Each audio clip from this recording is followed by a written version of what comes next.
Hi, welcome to Pyrography Made Easy. I'm Brenda. In this tutorial episode, I am going to explain how to create the goldfish artwork that I did. I was requested quite a while back to do a demonstration on fish scales.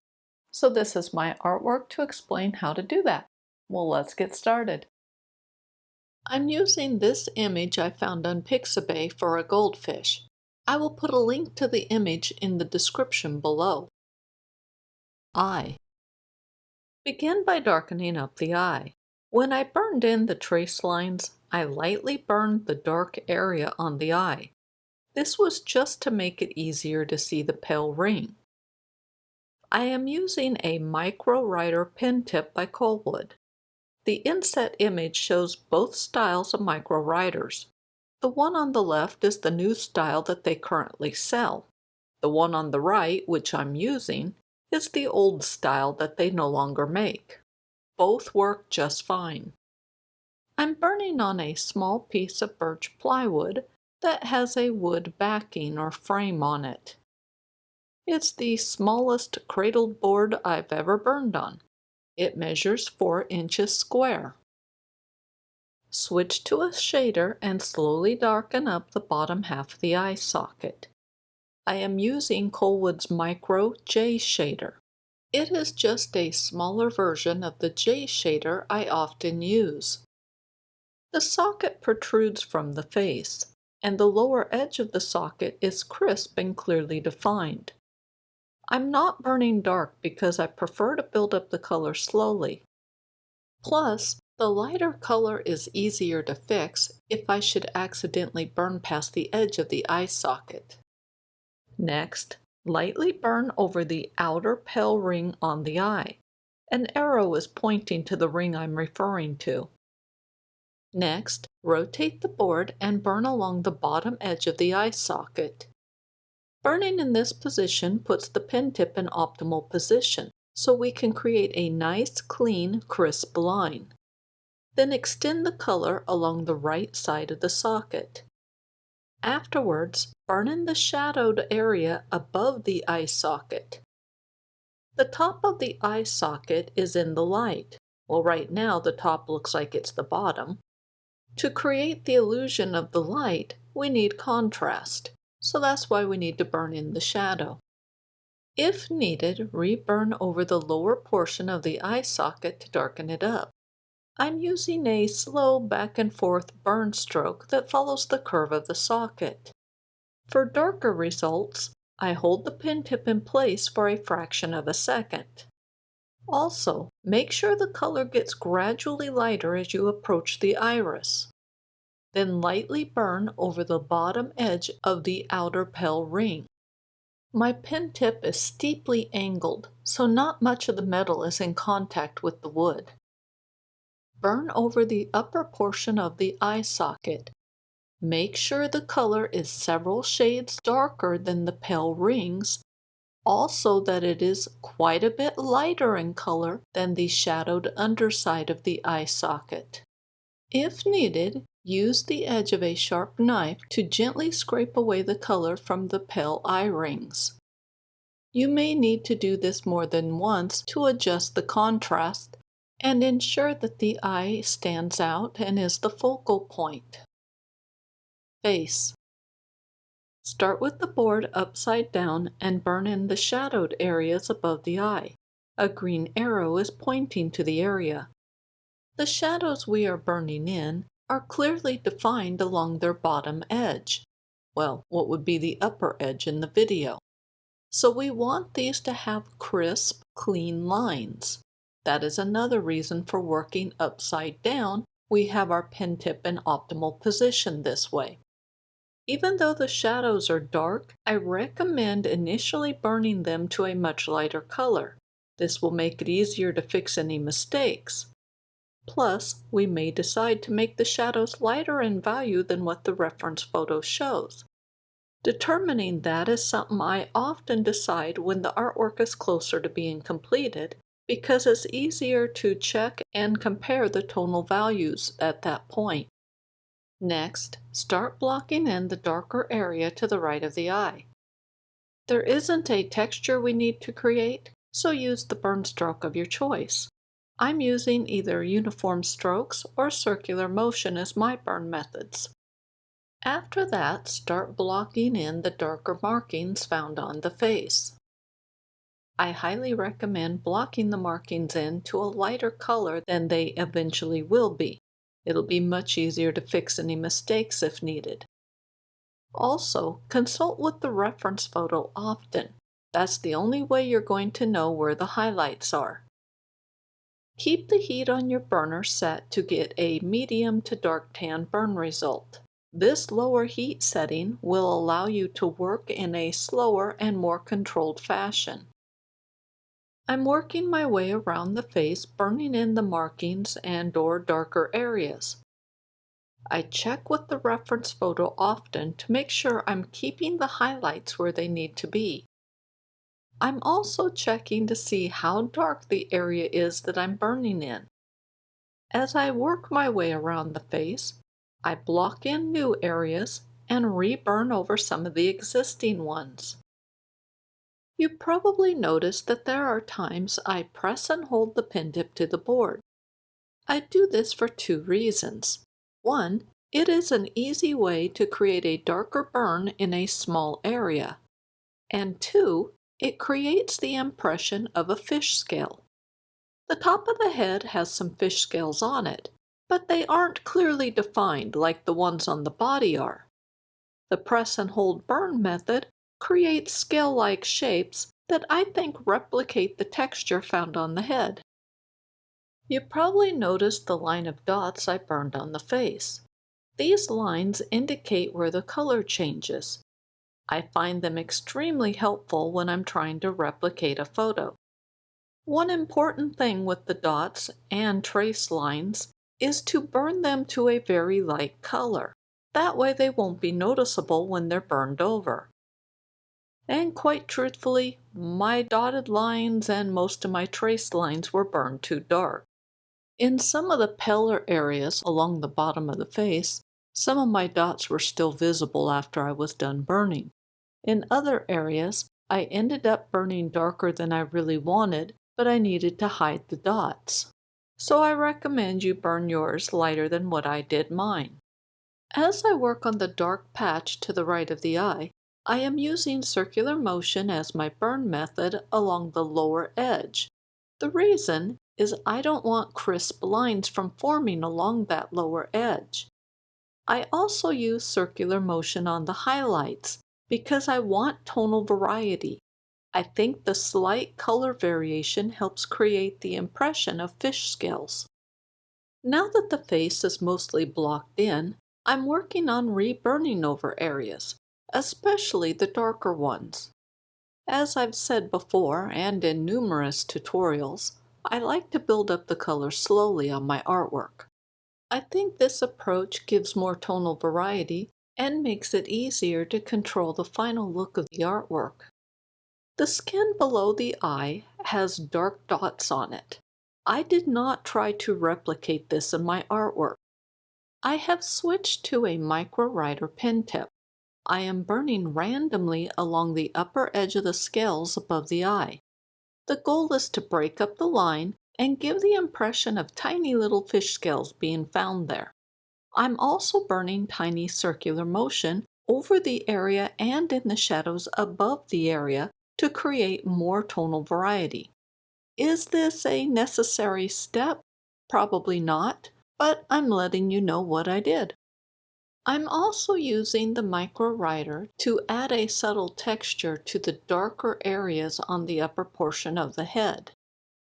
I'm also breaking up some of the highlights to make them smaller and more irregular shape, and this was done just to try and create the impression of more tiny little fish scales. I do think it is important to remember that it is okay to make modifications or changes to your artwork that don't match up with the reference photo. I often adjust tonal values to help the focal point stand out. An example of that with the goldfish are the highlights and the underside of the fish. If you look at the reference photo, the highlights on top of the head are very bright. I reduced their brightness in my artwork. I also made the underside of the fish darker than the reference photo. Both of these things were done to ensure that the eye was the first thing that the viewer notices. Another modification I did was to leave out the dots on the skin below the eye.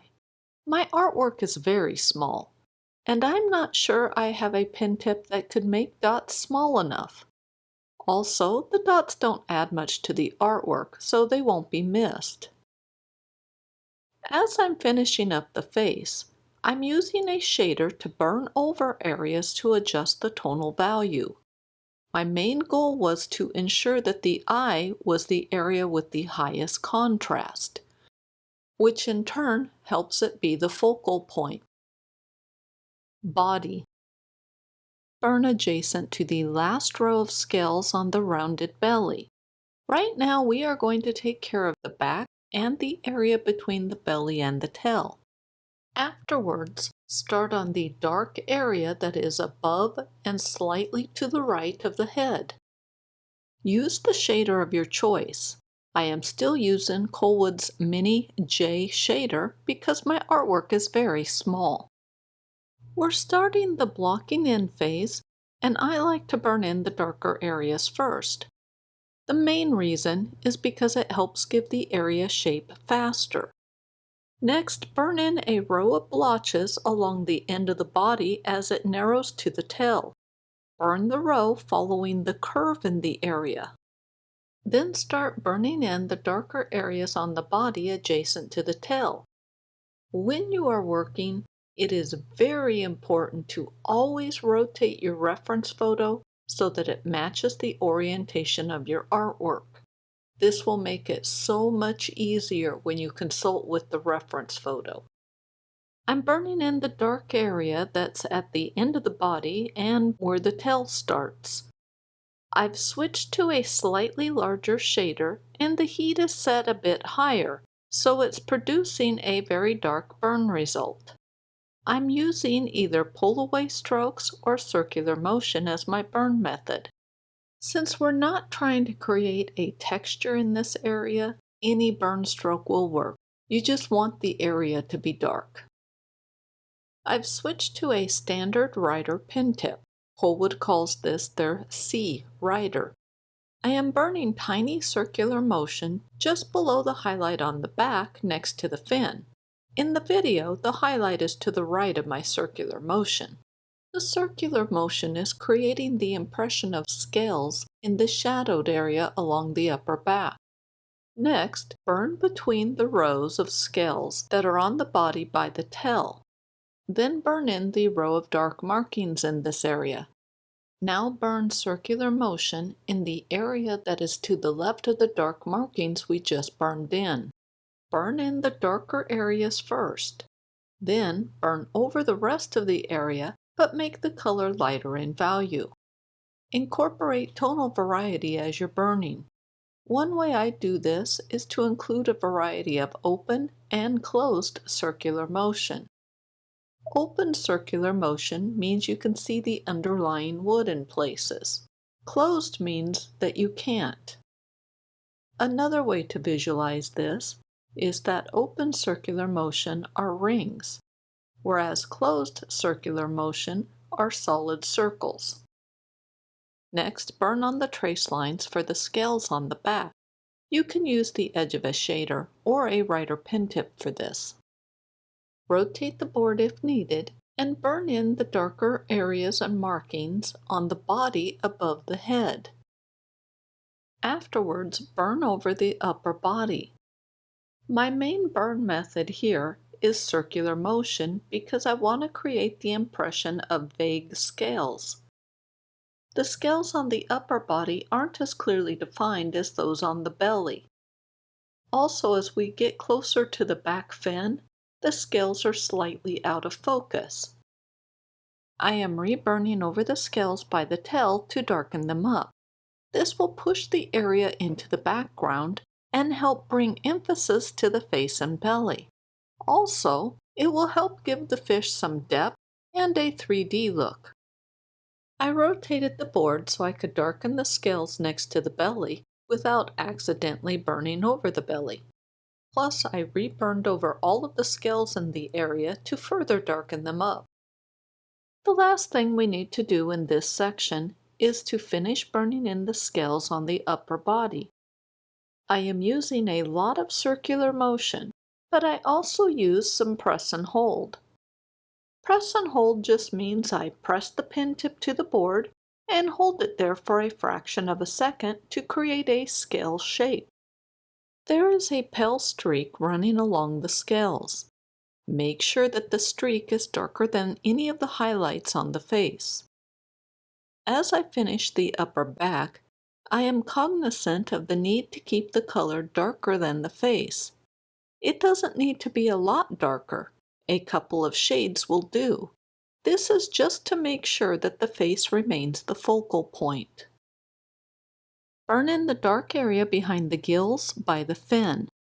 Extend the color all along the edge of the gill. Rotate the board if needed. Rotate the board so that the face of the fish is pointing up. Make sure your reference photo matches the orientation. Then darken the base of the scales next to the gills. Use a writer pen tip to burn in the 2 rows of dark markings on the side of the belly.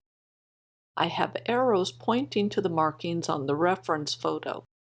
Then switch back to the shader of your choice. I am using Colwood's Mini J shader. Then burn along the base of every scale on the belly. The outer edge of the scales, which is the lower edge in the video, are clearly defined and have crisp, clean edges on them. So it is important to keep your pen tip in optimal position while we work, thus the reason for rotating the board. Another important thing to do at this point is to burn each scale individually. The scales with the first row of markings are darker on the left side of the marking. I burned in the left side of the first 3 scales, and then resumed burning over the base of the scales. Rotate the board back to normal and lightly burn over all of the belly scales to give them a base color. I am using either uniform strokes or circular motion as my burn method for this. At this point, you don't need to burn them individually. The color does not need to be uniform. Just make sure that the outer edge, which is the right side of the scale, is fairly pale in color. Keep it in the light to medium tan color range. As I work on the belly, I avoid burning over any of the fins. I will cover the fins in the next chapter. Now that the scales have a base color, rotate the board so the face is pointing upward. Then burn in each scale individually. Make sure that the upper portion or the base of the scale is darker than the outer edge, which would be the lower portion of the scale in the video. Create gradient color between the base and outer edge. Also, avoid burning over any of the white markings found on some of the scales. Red arrows are pointing to a couple of them. I am primarily using pull-away strokes to create the gradient shading. Pull-away strokes start darker than they end, so that's why I'm using them in this situation. Each burn stroke starts on the base of a scale and gets pulled downward towards the edge of the scale. The faster I move my hand, the quicker the color fades. In addition to the pull-away strokes, I am using some circular motion on the scales. The circular motion adds tonal variety and darkens the outer edge a little. As I burn in the scales, I am frequently checking with the reference photo. In fact, I check with the reference photo before I start each new scale. I look to see how far the dark base extends.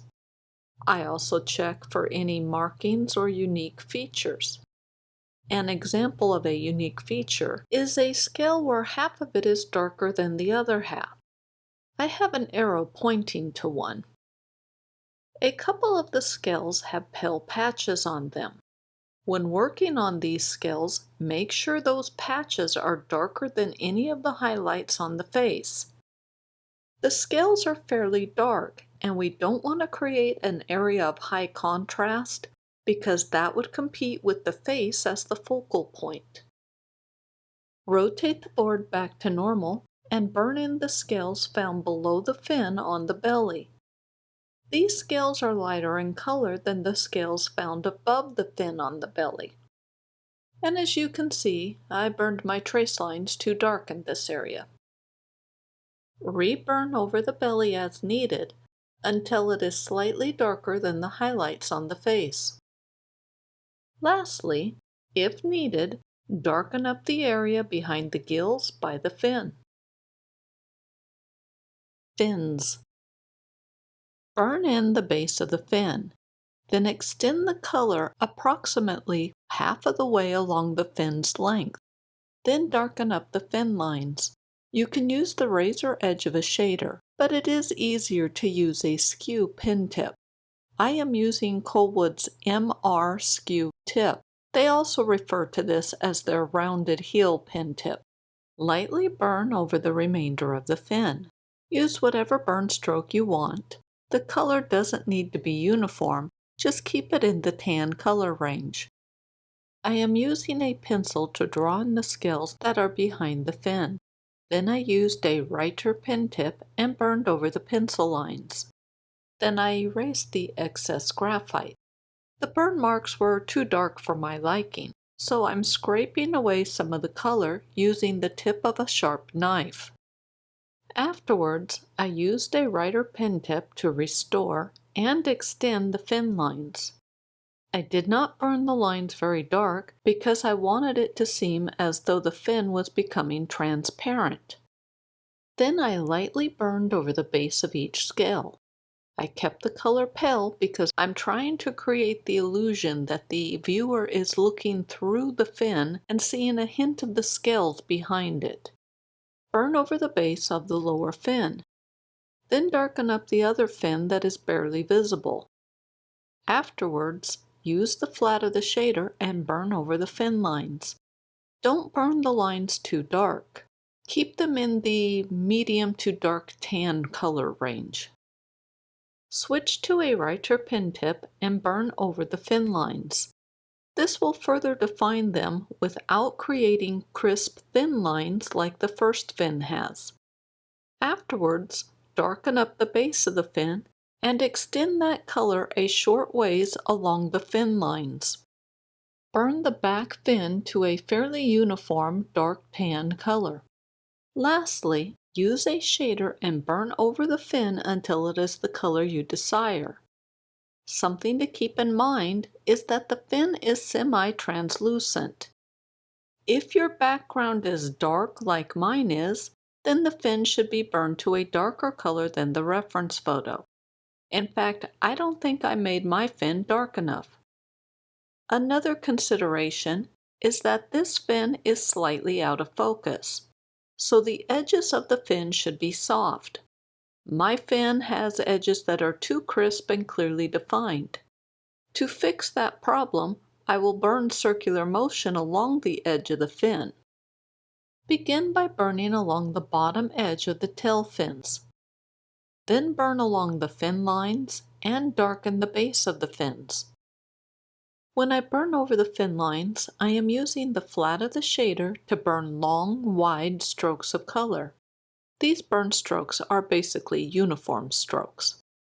When I darken the base of the tail, I also use the flat of the shader, but my burn stroke changes. I use either circular motion or pull-away strokes as my burn method. Pull-away strokes start darker than they end, so they create gradient shading. It's important to always start a pull-away stroke on the dark area you're working in. In this case, that happens to be the base of the tail closer to the body. Then pull the pen tip downward towards the bottom of the tail, or the lighter area of the subject. I switch to a writer pen tip and I'm burning over the fin lines. I burn over them a couple times to make sure the lines are darker, wide, and soft. We don't want crisp lines forming on the fins. If you prefer, this step can be done with the flat of the shader. I also did a little burning along the base of the back fin. I didn't do a lot of burning, I just gave a little color to the base of the fin. Now it is time to darken up the tail fin. Since the background in my artwork is pretty dark, the fin seems extremely bright, so it needs to be darkened up considerably. I've got the heat set on my burner pretty low. It's set just to the point where I am getting a light to medium tan burn result. I would prefer to build up the color slowly than to burn too dark and try to be fixing things. I'm using either circular motion or uniform strokes as my burn method. I rotated the board because it is easier to burn uniform strokes if you are pulling the pen tip down towards yourself. This direction makes it easier to control the speed and maintain a consistently light hand pressure while burning. The tail has the same characteristics as the bottom fin. It is slightly out of focus and semi-translucent. We want the outer edges of the tail and the fin lines to be softer, not crisp and sharp. The color of the tail needs to be comparable to your background. If the background is dark, like mine, then the tail needs to be darker. If the background is pale, like the reference photo, then the tail needs to be lighter in color. Regardless of the background, all of the fins, including the tail, need to be darker than the highlights on the face. The reason is that we want to make sure the face is the focal point. With this last fin, you probably know what to do by now and don't need me to tell you, but I'll review it anyway. Darken up the fin lines using either a writer pen tip or a shader. Make sure the fin lines are wide, dark, and soft. No crisp thin lines on the fin. Then use the shader of your choice and darken up the fin. Make sure the overall color matches what the other fins have. Also, make sure the edges of the fin are softer, because with the exception of the right edge that I have an arrow pointing to, this fin is slightly out of focus like all of the outer fins are. Background. I started out burning circular motion around the fish. I would burn a wide band of color adjacent to the fish first, and then I burned the circular motion next to that wide band. This meant I didn't have to get as close to the fish and I was less likely to overlap onto it. It is important to keep your pen tip in optimal position when you are burning next to the fish. Optimal position means that the edge of the pen tip is on the edge of the subject, and the body of the pen tip is angled over the area you are burning in. With my artwork, my pen tip edge is on the outer edge of the fish, and the body of the pen tip is angled over the background. This will help prevent the pen tip from accidentally burning onto the fish, so your fish will continue to have crisp, clean lines on it. It is important to rotate the board as needed to keep your pen tip in optimal position as you are working. I did a lot of rotating with the fish as I worked my way around the body. Once I have a nice wide border or buffer zone around the fish, then I switch to a much larger shader to finish up the background. The larger shader just allows me to get it done faster, but it's not a requirement. You can use any shader. At this point, I am burning uniform strokes and some pull-away strokes to create a base color on the background. Then I burn circular motion over it to give it texture. A common inquiry I get is how to create smooth, uniform color. There are 3 important keys to this. 1. Use a light hand pressure. A light hand pressure will allow the pen tip to gently glide over the surface of the wood, and this keeps the heat more consistent. 2. Keep your hand speed constant. With a constant hand speed, you don't get the color variations that happen from speeding up and slowing down. And 3, pull the pen tip down towards yourself. It is so much easier to control the speed and the pressure if you are pulling the pen tip down to yourself versus trying to push it up away or move it to the left or to the right. I decided I wanted more texture on my background. I'm using a writer pen tip and burning open circular motion over the background. Open circular motion just means you can see the underlying burn marks between the loops of the circular motion. My burner is set high enough to get a dark burn result for as fast as I'm moving my hand. I like the texture that this layering of circular motion over the other burn strokes create. Final touches. A few years ago, I started painting the sides of the boards on my art projects.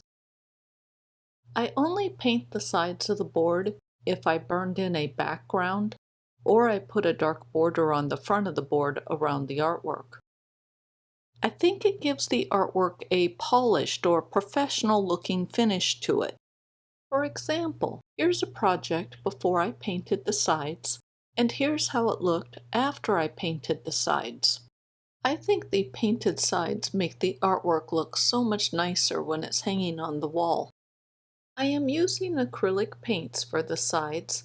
I try to get a color close to what the background or border is. Painting the sides of the board is so much faster and produces better results than burning does.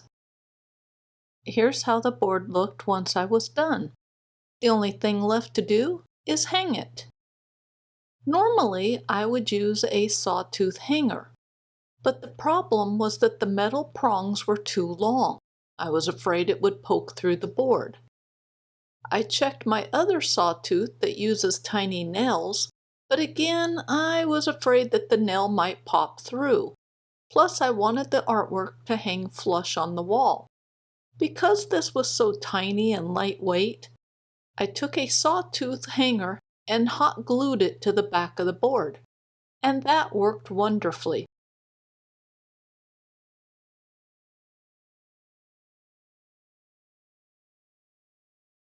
Well, that's it for this video. I hope you liked the artwork, and I hope you found the information helpful. As I said in the video, the artwork is 4 by 4 inches square, and I burned it on a piece of birch plywood, a very small piece of birch plywood. Well, thank you so much for watching my video, and I will see you next week.